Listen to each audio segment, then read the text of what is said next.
আসসালামু আলাইকুম দর্শক, আপনাদের সবাইকে স্বাগত জানাচ্ছি অ্যাকাউন্ট একজনের পক্ষ থেকে এর বেসিক HTML CSS টিউটোরিয়ালের 4 নম্বর টিউটোরিয়ালে।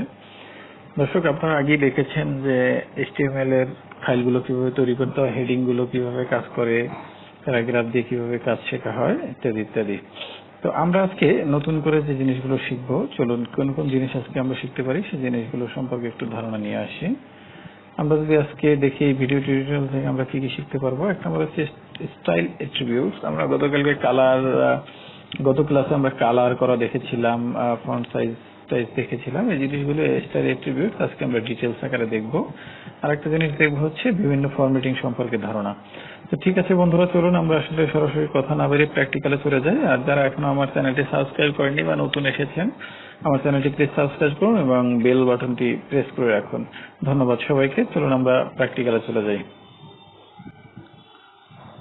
হ্যাঁ বন্ধুরা, আমি অবশ্যই আগেও বলেছি, এখনো বলছি যে কাজ সবসময় গোছানো করবেন। আমরা আজকে 4 নাম্বার টিউটোরিয়ালে কাজ করব। এই জন্য এর ভিতরে আমরা একটা HTML ফাইল ক্রিয়েট করি, যে কোনো নামই আপনারা করতে পারেন। আমরা CLA ক্লাস 4.html নামে আমরা পেজটা তৈরি করতে পারি। সাধারণত index.html পেজ তৈরি করা ভালো, কারণ একটা ফোল্ডার থেকে দেখতে সুবিধা হয়। যাই হোক, চলুন আমরা এটাকে সাবলাইম টেক্সটের মাধ্যমে ওপেন করি এবং এর জিনিসগুলো একটা HTML5 ডকুমেন্ট কিভাবে রেডি করা হয় জিনিসটা দেখি। এই যে আমরা সাবলাইম টেক্সটের মাধ্যমে খুব দ্রুত শর্টকাট ইউজ করে এই পুরো স্ট্রাকচারটা তৈরি করে নিলাম। আপনারা ম্যানুয়ালি টাইপ করে প্রথম দিকে করবেন, পরবর্তীতে আমার ভিডিও টিউটোরিয়ালে রয়েছে যে কিভাবে সাবলাইম টেক্সটে ইমেজ ইউজ করে, শর্টকাট ইউজ করে খুব দ্রুত কাজ করা যায়। অ্যাডভান্স লেভেলের ইউজাররা সাধারণত এই কাজগুলো করে। চলুন আমরা এবারে টাইটেলটা লিখে ফেলি।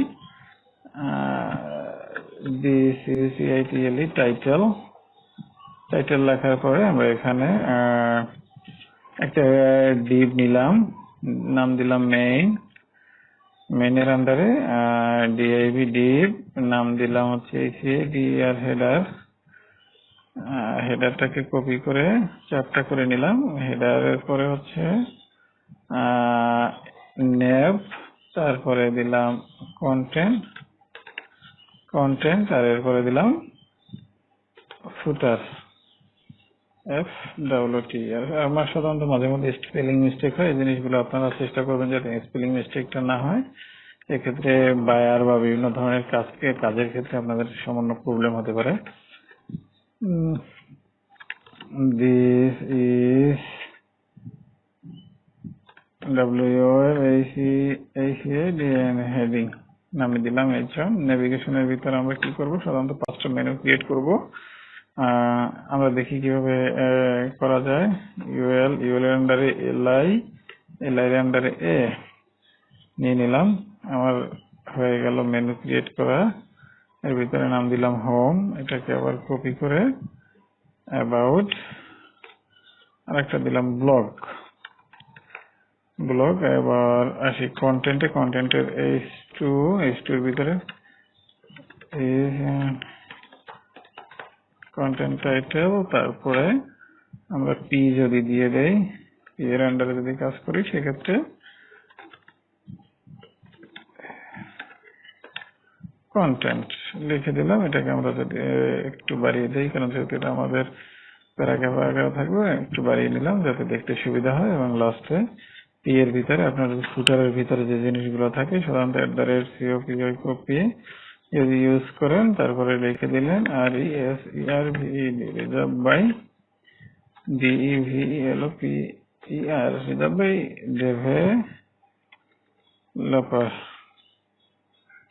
developers। ব্যাস হয়ে গেল আমাদের। চলুন দেখি আমরা কিরকম একটা পেজ তৈরি করেছি। এটাকে জাস্ট ডাবল ক্লিক করে ওপেন করে আমরা দেখেন এই যে কপিরাইট রিজার্ভ বাই ডেভেলপার আসছে, উপরে ওয়েব হেডিংটা আসছে, হোম কন্টেন্ট আসছে। তো চলুন বন্ধুরা, আজকে যে আমরা যে জিনিসগুলো শিখতে চাই, স্টাইল অ্যাট্রিবিউটস এর কোন কোন জিনিসগুলো আমাদের শিখতে হবে সেই জিনিসটা দেখি। স্টাইল অ্যাট্রিবিউটস এর ভিতরে আমরা এই জিনিসগুলো শিখবো। ব্যাকগ্রাউন্ড কালার কিভাবে দিতে হয়, বা টেক্সট, তারপরে কালার ইউজ করে কিভাবে কাজ করতে হয়, font family, font size, text align ইত্যাদি ইত্যাদি জিনিসগুলো স্টাইল অ্যাট্রিবিউটস এর ভিতরে কাজ করে। চলুন আমরা একটা লেখাকে কিভাবে এই ডিজাইন গুলো করা যায় আমরা একটু দেখে আসি।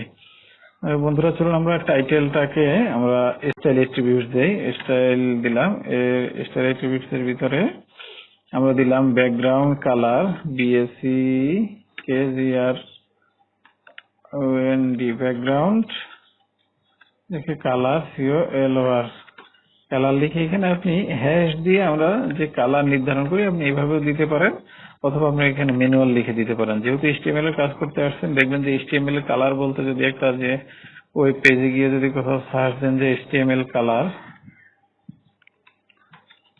এল কালার কোড যদি লেখেন, এই যে এইচটিএমএল কালার কোড, অনেক কালারের কোডের আছে। আপনি যদি এখান থেকে ইমেজে যান দেখবেন যে হাজার হাজার কালার আছে। এইখান থেকে আপনি যে কোনো একটা যদি আপনার প্রয়োজনীয় কোড আপনি এখান থেকে ইউজ করতে পারেন, যে কোন কালার কোডের কি কি নাম বা কোন জিনিসটা কি কিভাবে কাজ করে, আপনার প্রয়োজনীয় সকল কালার এখানে পাবেন।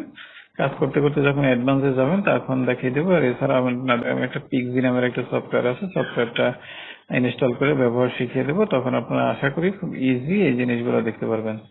তো ঠিক আছে বন্ধুরা, যেমন এই কালারটার জন্য যদি আমরা একটু দেখি বন্ধুরা,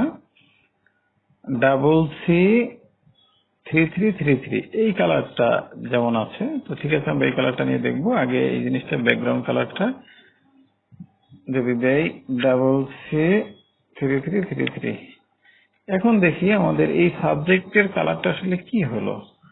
আমরা যদি এখানে যাই দেখি যে কালারটা কি হলো। এই যে এর ব্যাকগ্রাউন্ড কালারটা কিন্তু আমার ফুল চেঞ্জ হয়ে গিয়ে একটা অন্যরকম একটা ব্যাকগ্রাউন্ড কালার চলে আসছে বন্ধুরা। তো এইভাবে হচ্ছে আপনার ব্যাকগ্রাউন্ড কালারটা এই স্টাইল অ্যাট্রিবিউটস এর মধ্যে থেকে চেঞ্জ করা যায়। এরপরে যদি আমরা আসি, এইখানে একই স্টাইল অ্যাট্রিবিউটস এর ভিতরে আরো অনেকগুলো অ্যাট্রিবিউটস আপনি যোগ করতে পারেন। তার ভিতরে যেমন ধরেন প্রপার্টিস এর ভিতরে যদি আপনি লেখেন ব্যাকগ্রাউন্ড, এরপর যদি লেখেন কালার, কালার মিনস হচ্ছে COLOR, কালার মিনস হচ্ছে টেক্সট কালার। এটাকে যদি আমি লিখে দিলাম WHIT হোয়াইট, সাদা লিখে দিলাম, দেখি আমার ওর ভিতরে সাদা লেখাটা কি রকম আসে।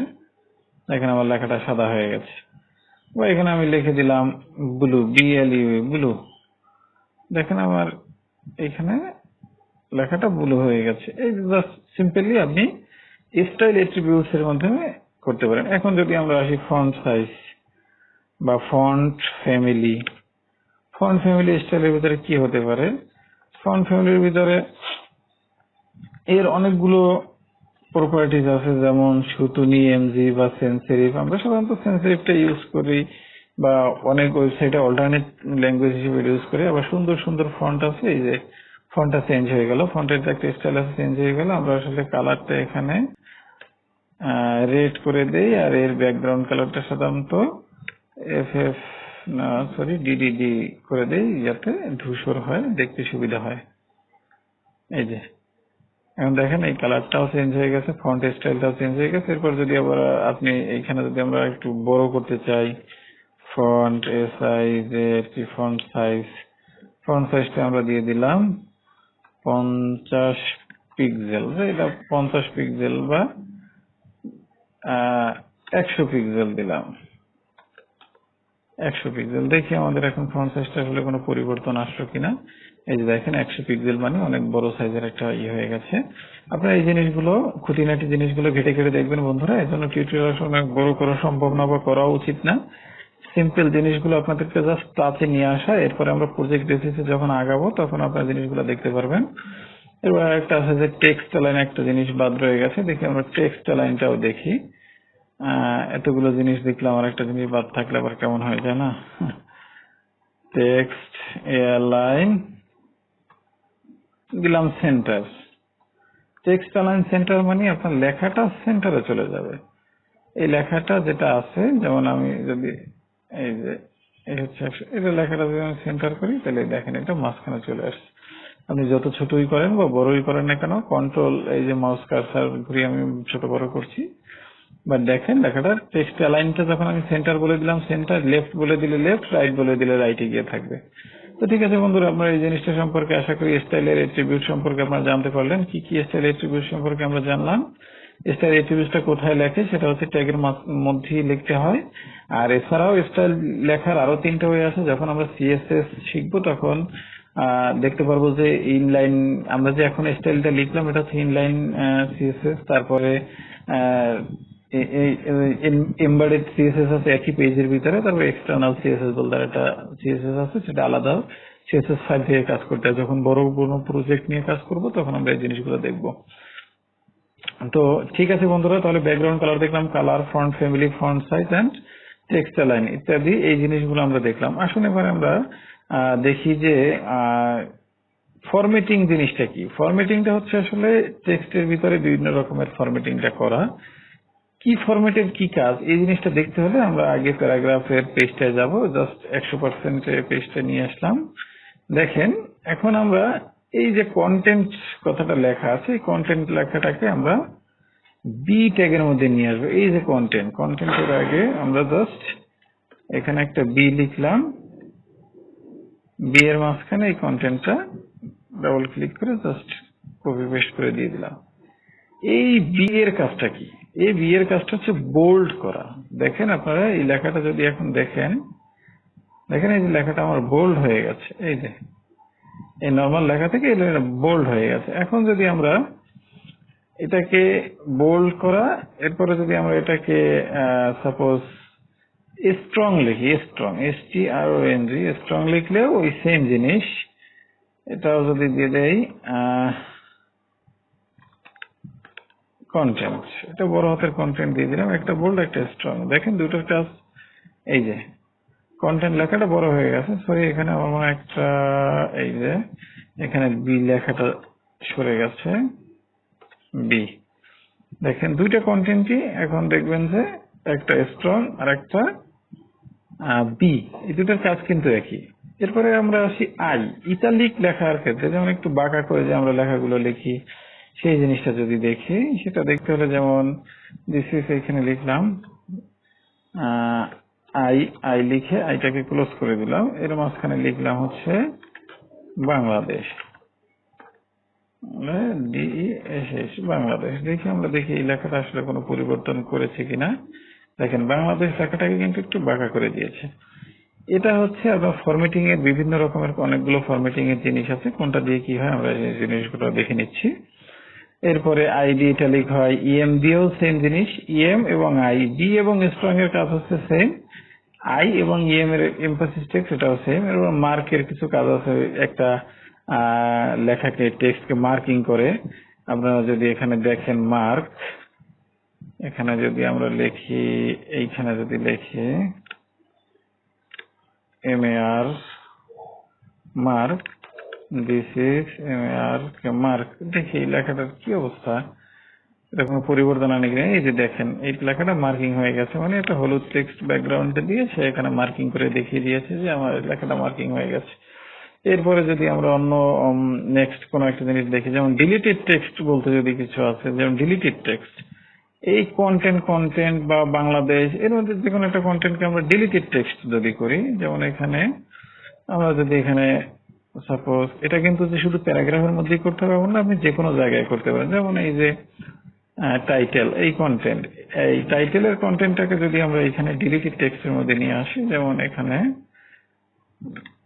DELE ডেল লিখে জাস্ট এর মাঝখানে আমি কথাটা প্রেস করে দিলাম। দেখি এখন আমাদের এই মুহূর্তে আছে এরকম, পরবর্তীতে কিরকম দেখায় দেখেন। এই যে ডিলিটেড টেক্সট আকারে এই যে লেখাটা কাটা হয়ে গেছে। এরপরে আরো সুন্দর সুন্দর আছে, অনেক জিনিস আছে, আপনারা আস্তে আস্তে শিখতে পারবেন। তার ভিতরে যেমন ইনসার্টেড টেক্সট, আপনি যদি এখানে ইনসার্টেড টেক্সট বলতে INS যদি দিয়ে দেন, এই ডেলের পরিবর্তে এখানে আমরা দিয়ে দিলাম INS ইনসার্টেড টেক্সট। এখানে দেখবেন একটা ছোট আন্ডারলাইন হয়ে আছে, বুঝাবে যে এই টেক্সটটা আপনাকে ইনসার্টেড করেছেন।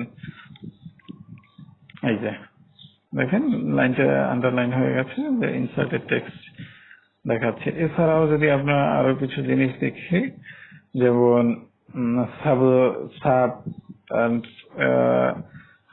সাবস্ক্রিপ্ট এন্ড সুপারস্ক্রিপ্ট, যেমন আমরা ওই যে square, A to the power, এই জিনিসগুলো লেখার জন্য সাধারণত এই সমস্ত জিনিসগুলো ইউজ করা হয়।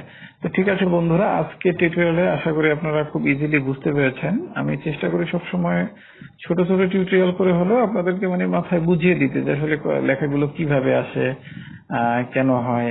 আমি চাইলে শুরুতে একটা প্রজেক্ট বেসিসে আগাইতে পারতাম, বাট আমি তার আগে চিন্তা করলাম আপনাদেরকে একটু বেসিক ধারণা দেই যাতে আপনারা সহজে বুঝতে পারেন। তো ঠিক আছে বন্ধুরা, সবাই ভালো থাকবেন আর আমার সাথেই থাকবেন। আমার পরবর্তী টিউটোরিয়াল দেখার আমন্ত্রণ জানিয়ে আজকের মতো এখানেই বিদায় নিচ্ছি।